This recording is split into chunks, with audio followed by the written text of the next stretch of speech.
بسم اللہ الرحمن الرحیم اقرأ باسم ربک الذی خلق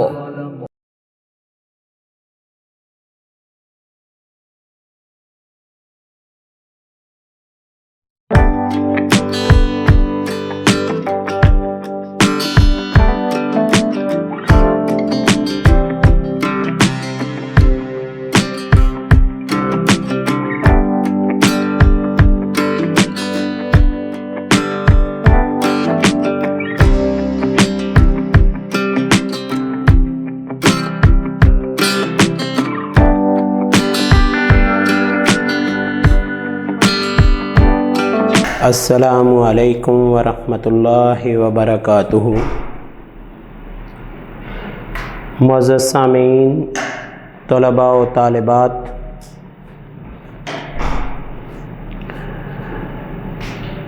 آج کا ہمارا لیکچر 7th کلاس کے باب نمبر 1 مغلیہ سلطنت کی بنیاد پر ہے۔ سب سے پہلے تو بیٹا اس لیکچر کو سننے سے پہلے آپ اپنے سامنے اپنی بک کو کھول کے رکھیں گے تو آپ کو اس لیکچر کی مکمل سمجھ آئے گی۔ اگر آپ اس کو سمجھیں گے نہیں، صرف سن لیں گے، تو آپ صرف اور صرف 20 سے 30% چیزوں کو سمجھ پائیں گے۔ اصل میں آج کا ہمارا لیکچر جو ہے، یہ ہم نے مغلیہ سلطنت کی بنیاد اس کے بارے میں جاننا ہے کہ بر صغیر میں مغلوں نے سلطنت کب اور کیسے آغاز کیا۔ تو اس لحاظ سے جب ہم کسی چیز کو پچھلی کتاب میں یا پچھلے نالج کے ساتھ ریلیٹ نہیں کریں گے تو بیٹا ہمیں اگلی بات سمجھ نہیں آئے گی۔ ہم بات شروع کریں گے آغاز سے کہ بر صغیر میں مسلمان آئے کیسے۔ بر صغیر میں مسلمانوں کا کیا کام تھا؟ حقیقت میں مسلمانوں کے خلفاء، مسلمانوں کے رہنما عرب تھے۔ عربوں میں حجاج بن یوسف جو تھا وہ ایک بہت بڑا اپنے دور کا رہنما گزرا تھا، لہذا حجاج بن یوسف کا جو دور تھا اس دور میں بر صغیر میں ایک معاملہ پیش آیا۔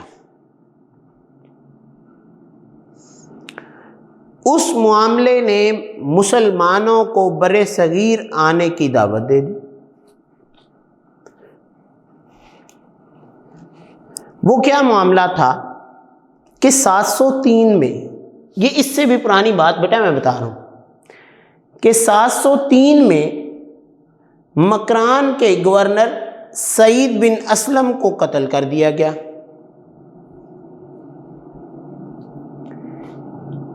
اب اس کے قاتل نے سندھ کے راجہ داہر کے ہاں پناہ لے لی، جو ہمارا آج صوبہ سندھ ہے۔ وہاں پہ اس نے جو اس وقت کا سربراہ تھا راجہ داہر، اس کے پاس اس نے پناہ لے لی۔ حجاج بن یوسف نے راجہ داہر کو پیغام بھیجا کہ اس قاتل کو ہمارے حوالے کر دیا جائے۔ راجہ داہر نے انکار کر دیا۔ جب اس نے اس بات کو انکار کر دیا، دوسری طرف کیا تھا کہ سری لنکا میں مقیم جو مسلمان تھے، ان عرب مسلمانوں کا ایک تجارتی سامان کا جہاز جس میں حجاج بن یوسف کے بہت قیمتی قسم کے تحائف موجود تھے، وہ سندھ کی اس بندرگاہ پر پہنچا۔ اب سندھ کی اس بندرگاہ پر اس جہاز کو لوٹ لیا گیا۔ تو پھر سے حجاج بن یوسف نے راجہ داہر کو پیغام بھیجا۔ دوسری طرف کون تھا؟ راجہ داہر۔ تو راجہ داہر نے یہ بات کہی کہ جو ساحلی ڈاکو ہیں وہ میرے بس میں نہیں ہیں، لہذا میں آپ کے جہاز کا کچھ نہیں کر سکتا۔ اس کے بعد حجاج بن یوسف نے اپنے بھتیجے، یعنی حجاج بن یوسف چچا تھا، محمد بن قاسم بھتیجا تھا، اس نے اپنے بھتیجے محمد بن قاسم کو سندھ بھیجا اور سندھ میں محمد بن قاسم نے حملہ کر کے راجہ داہر کو شکست دے دی۔ جب راجہ داہر کو شکست دی تو اس وقت سندھ کے لوگ جو تھے وہ محمد بن قاسم کے اسلامی طور طریقوں کو، انداز کو، ثقافت کو دیکھتے ہوئے وہ لوگ مسلمان ہونا شروع ہو گئے۔ تو اس کا مطلب کیا ہے کہ سندھ میں مسلمانوں کی تاریخ کا آغاز محمد بن قاسم کے دور سے شروع ہوا۔ کب؟ 712 میں۔ اب 712 میں محمد بن قاسم یہاں آئے، وقتاً فوقتاً۔ اب میں دورانیے بتا رہا ہوں بیٹا، آپ نے صرف ان کو ان کی تاریخ کے ساتھ یاد کر لینا ہے، کیونکہ ہمیں اس کی تفصیل میں جائیں گے تو ہمارا پورا ایک لیکچر کیا کئی لیکچر جو ہیں وہ اسی پر ہی رہیں گے، اور ہم یہ پوری تاریخ جانتے جانتے مغلیہ سلطنت تک جانے تک تو ہم کئی کتابیں پڑھ چکے ہوں گے۔ تو بات یہ ہے کہ محمد بن قاسم 712 میں یہاں آئے۔ اس کے بعد محمود غزنوی کا دور 997 سے لے کر 1030 تک رہا۔ محمود غزنوی کے دور کے بعد غوری خاندان یہاں پہ دور حکومت کے لیے رہا، جو کہ 1173 سے لے کر 1206 تک رہا۔ پھر 1206 میں ایک ایسی شخصیت یہاں آئی جس نے بر صغیر میں پہلی اسلامی حکومت قائم کی تھی۔ اس کا تعلق خاندان غلامہ سے تھا اور اس کا نام کیا تھا؟ قطب الدین ایبک، جس کا مزار بیٹا اگر آپ دیکھنا چاہیں تو یہ انارکلی میں ایبک روڈ جو ہے، آپ یہاں سے انارکلی جائیں اپنے چبرجی والی سائڈ سے، تو جب نارکلی کے آخر لوہاری گیٹ سے پہلے ہی آپ کے رائٹ سائڈ پہ ایک بازار آئے گا، اس بازار کا نام ہے ایبک روڈ، جو کہ انہی کے نام سے۔ وہاں پہ ایک یلو کلر کی بلڈنگ ہے جس میں قطب الدین ایبک کا مزار ہے۔ لہذا 1206 میں قطب الدین ایبک نے بر صغیر میں پہلی اسلامی حکومت قائم کی۔ اس کے بعد خاندان غلامہ کے کئی لوگ جو ہیں وہ حکمرانی پر آئے۔ سلطان شمس الدین رہے، اس کے بعد رضیہ سلطانہ آئیں، اس کے بعد ناصر الدین آئے، اس کے بعد غیاث الدین بلبن آئے، یعنی مختلف خاندان غلامہ کے حکمرانوں نے یہاں 1206 سے لے کر 1290 تک حکومت کی۔ اس کے بعد سلطنت خلجی کا نام، جو کہ خلجی خاندان نے بر صغیر میں سلطنت یا حکومت قائم کی، جو 1290 سے شروع ہوئے اور 1321 تک، یعنی 31 ایئر 31 سال تک وہ یہاں پہ حکمران رہے۔ اس طرح خاندان تغلق نے 1321 سے لے کر 1414 تک تقریباً 100 سال کے لگ بھگ جو ہے 90 سال تک انہوں نے حکومت کی۔ پھر آ گیا لودھی خاندان، جو کہ 1451 سے لے کر 1526 تک یہاں پہ حکمرانی پر رہا۔ لہذا 1526 میں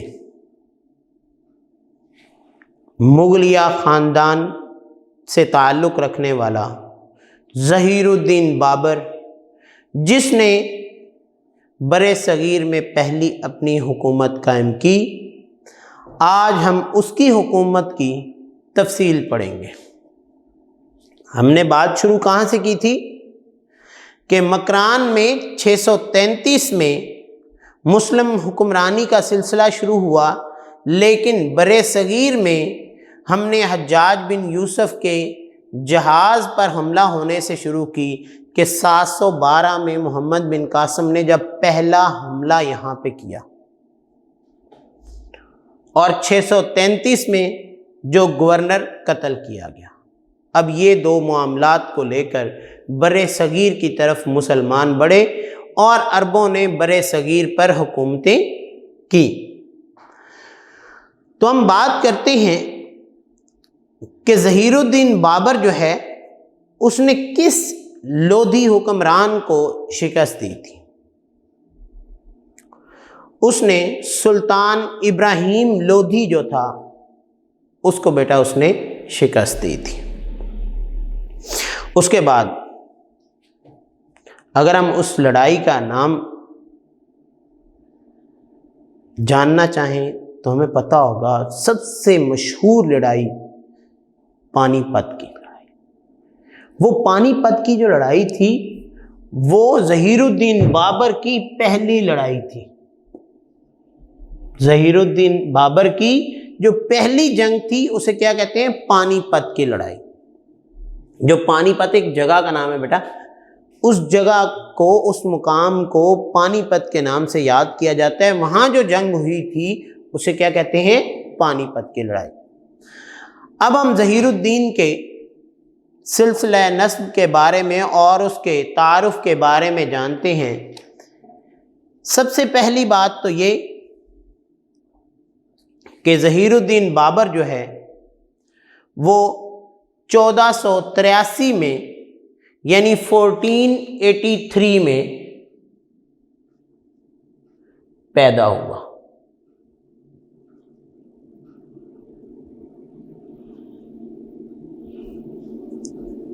پیدائش کب کی ہے؟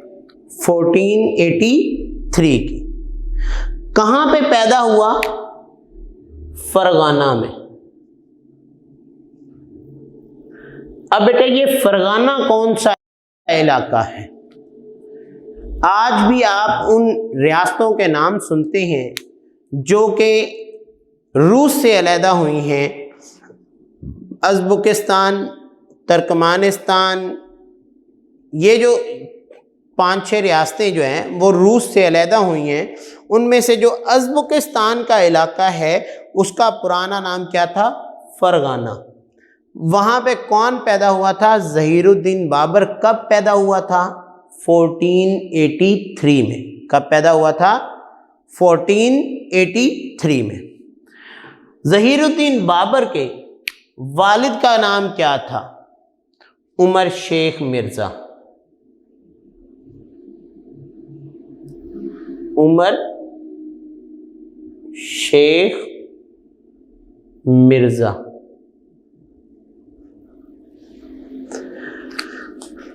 اس وقت جو تھا یہ عمر شیخ مرزا اسی فرغانہ کا حاکم تھا، اسی فرغانہ کا حاکم تھا۔ حقیقت میں عمر شیخ کون تھا؟ یہ ایک چغتائی خاندان سے تعلق رکھنے والا ترکی کا رہنے والا تھا، لیکن یہاں پہ اس کی حکمرانی چل رہی تھی۔ اور دوسری بات، عمر شیخ کا تعلق کس خاندان سے تھا؟ امیر تیمور کے خاندان سے تعلق تھا۔ یعنی عمر شیخ امیر تیمور خاندان سے تعلق رکھتا تھا اور چغتائی ترک تھا، جبکہ یہ فرغانہ میں ایز اے حکمران تھا۔ جبکہ ظہیر الدین بابر کی جو والدہ تھی اس کا نام تھا